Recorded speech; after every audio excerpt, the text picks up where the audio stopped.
Good morning everyone, সবাই কেমন আছেন? আশা করি ভালো আছেন, আমিও ভালো আছি। তো এই দেখুন নারকেল ছুটছি। নারকেলটা কেন ছুটছি? এই করতে গেল ইয়া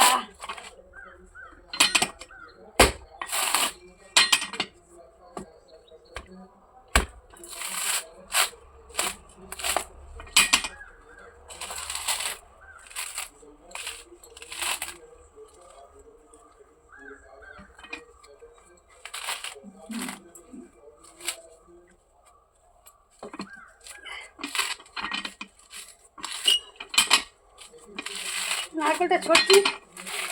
আমার মেয়ে বায়না করছে দুধ পুলি খাবে। তো একটা আধখানা নারকেল ছিল, কিন্তু সেই নারকেলটা দুদিন থাকার কারণে খারাপ হয়ে গেছে। ফ্রিজ থাকলে ফ্রিজে রাখলে হয়তো ভালো থাকতো, কিন্তু ফ্রিজ তো নাই। ভেবেছিলাম সামনে দিদিদের বাড়িতে ফ্রিজে রাখতে যাব, কিন্তু রাখতে যাওয়া হয় নাই। ভেবেছিলাম ভালো থাকবে ঘরে হয়তো, কিন্তু না, ভালো থাকলো না। সেই জন্য আমাকে ফের একটা নারিকেল ছড়তে হলো। এই যে, আর আমি নারিকেল খুব বেশি পছন্দ করি না, ভালো লাগে না খেতে, কিন্তু কিছু কিছু জিনিসের জন্য লাগে। তো আমি কিনি, নইলে আমাকে কেউ দেয়। পাশের বাড়ির আন্টিরা আমাকে 3টে নারিকেল দিয়েছিল, তার মধ্যে থেকে একটা কেটেছিলাম, সেটা তো মাছের ঝালে দিয়েছিলাম। আর আজকে এটা কাটছি আধখানা পিঠের জন্য করব, মানে ওই দুধ পুলির জন্য, আর আধখানা রেখে দেবো যদি অন্য কিছুতে কাজে লাগে। তো চলুন নারকেলটা কুড়ে নিই। ইয়া তো আপনারা এর আগে কি কোনোদিন দেখেছেন এই নারকেল কোড়া? এই দেখুন, এটা হচ্ছে নারকেল কোড়া। এইটাতেই আমি নারকেল করব। এই নারকেলের জলটা বলে খাওয়া খুব ভালো, কিন্তু এখন তো ঠান্ডার সময় খেলে হয়তো শরীর খারাপ করে যাবে। তবুও রাখছি, যদি মিষ্টি হয়।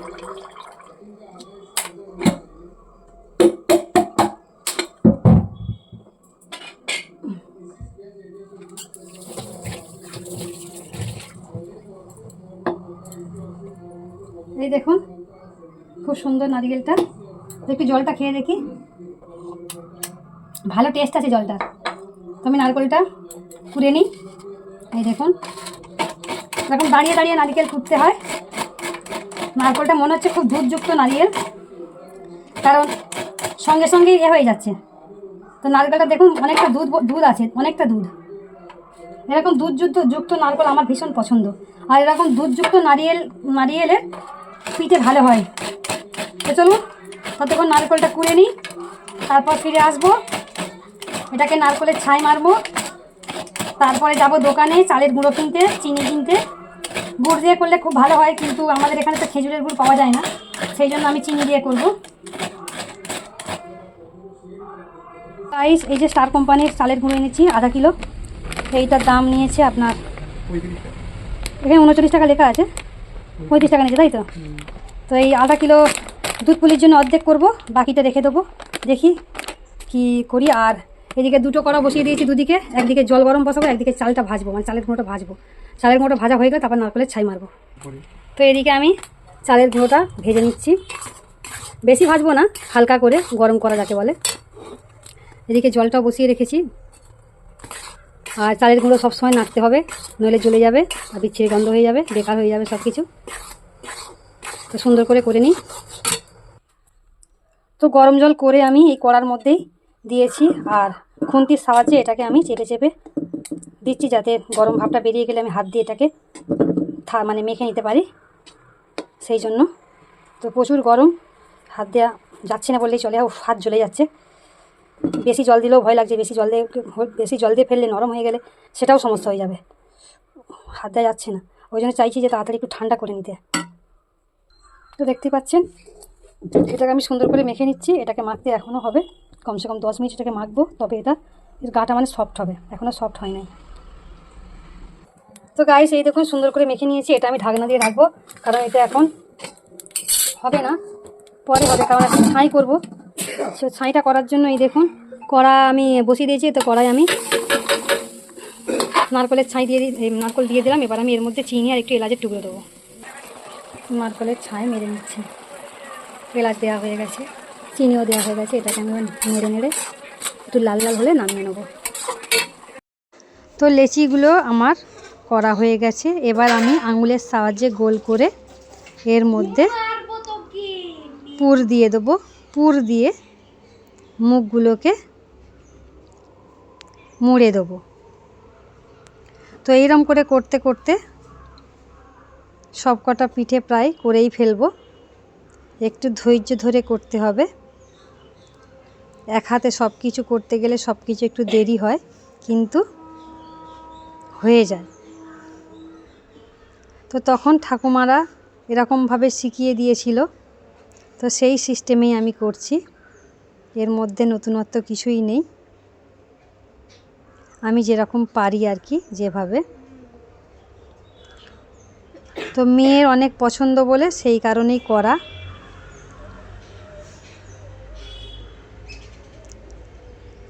তো আমার একটা ফোন এসে যাওয়ার কারণে আমি পিঠা করতে করতে ফোনের দিকে চলে গেছি।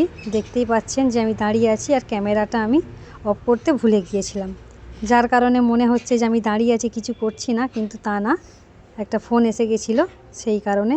তো তারপরে দেখুন কি করছি। এই দেখুন পিঠেগুলো আমি পুর ভরে নিয়েছি, আর এই কটা করব আমি দুধ পুলির জন্য। আর বাকি যে ডোটা বেঁচে আছে ভাবছি ওইটা আমি, এই যে এতটা ডো বেঁচে আছে, এই ডোটা দিয়ে আমি একটু পুর পিঠে বানিয়ে নেব। কারণ বেশি দুধ পুলি বানালে খাওয়া যাবে না, অত খেতে পারবো না, সেই জন্য একটু পুর পিঠে বানিয়ে নেব। আর একটুকু নারকলের ছাই বেঁচে আছে, এইটুকু বেঁচে আছে। আর আমি একটা আলু কেটেছি, আমার কাছে এখন কোনো মানে নেই, ফুলকপিও নেই, বাঁধাকপিও নেই। এখন দোকানে যেতে গেলে অনেকটা দূরে যেতে হবে, তো ওর থেকে আমি আলু কেটেছি, আলু চচ্চড়ি করব। আলু চচ্চড়ি দিয়ে এটা করব, পুর পিঠেটা করব। তো চলুন, যখন আমি দুধের মধ্যে পুলিগুলো দেবো তখন আমি শেয়ার করব। এখন আমি গরুর দুধ নিয়ে এলাম আর 2 প্যাকেট পাউডার দুধ নিয়ে এসেছি। আমাদের এখানে আমলের যে পাউডার দুধ মানে আমল ডেয়ারি, ওটা পাইনি, তো এটা এভরিডে পেয়েছি, তো এইটা নিয়ে এসেছি। আর এখানে নিয়ে এসেছি এলাচ, কয়েকটা এলাচ দেবো, সেই জন্য এলাচ নিয়ে এসেছি। তো চলুন কড়া বসিয়ে দিই। তো এদিকে দুধটা বসিয়ে দিয়েছি, আর এদিকে আমি খানিকটা জল গরম করছি, এই গুঁড়ো দুধগুলো গরম জলে দেবো বলে। আর এলাচের টুকরো কয়েকটা দিয়ে দিয়েছি। তো এইদিকে দুধটা গরম জল দিয়ে গুলে নিয়েছি, এটা আমি এই কড়ার মধ্যে দিয়ে দেবো।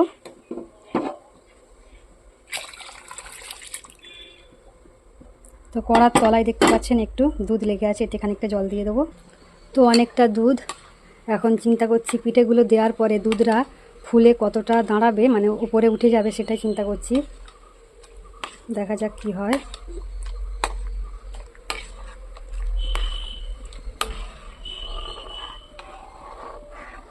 দুধটা ফুটলে তবেই পিঠাগুলো দেবো।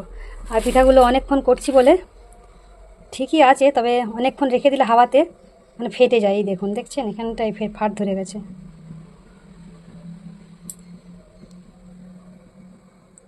তো দুধে ফুট ধরে এসেছে, আমি এবার কি করব, একটা একটা করে পিঠা ছেড়ে দেবো।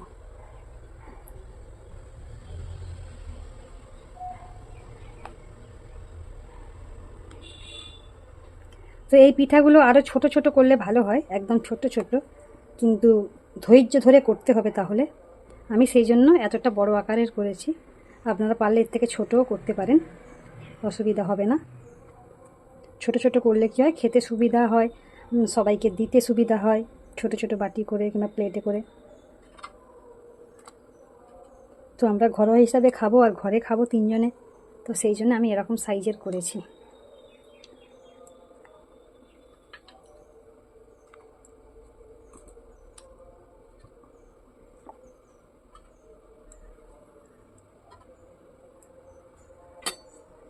তো দেখুন ফুট ধরে এসেছে,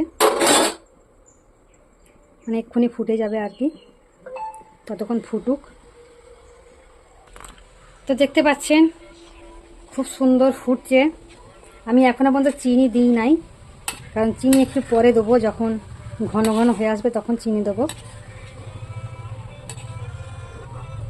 বেশি নাড়াচাড়াও দেবো না, বেশি নাড়াচাড়া দিলে পিঠেগুলো ভেঙে যাবার সম্ভাবনা থাকবে।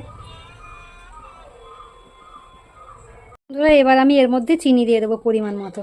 তো প্রথমে আমি এতটা চিনি দিচ্ছি, যদি লাগে ফের আমি দেবো, এখন আপাতত এতটুকু থাক।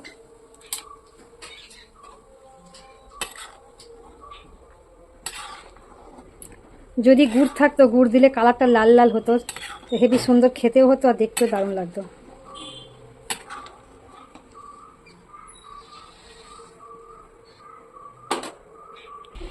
তো গাইস হয়ে গেছে, এটা আমি এবার নামিয়ে নেবো দুধ পুলি। তো নামানোর জন্য দেখুন এই গামলাটা নিয়েছি, কারণ অনেকটা হয়েছে আর গামলায় ঢাললে তাড়াতাড়ি ঠান্ডা হয়ে যাবে। মেয়ে স্কুল থেকে এসে গেছে, তো খাবে। তো চলুন ঢেলে নিয়ে দেখাচ্ছি। তো গাইস এই দেখুন, এই যে দুধটা দেখতে পাচ্ছেন, যে মনে হচ্ছে অনেকটা, মানে এটা কিন্তু ঘন হয়ে যাবে। তো মেয়েকে আমি পরিবেশন করব। তো চলুন আজকের মতো ভিডিও আমি এখানেই সমাপ্ত করছি। টাটা বাই বাই, সবাই ভালো থাকবেন, সুস্থ থাকবেন, নিজের প্রতি খেয়াল রাখবেন। আবার দেখা হবে কোনো একটা ব্লগ ভিডিওতে। Tata bye bye.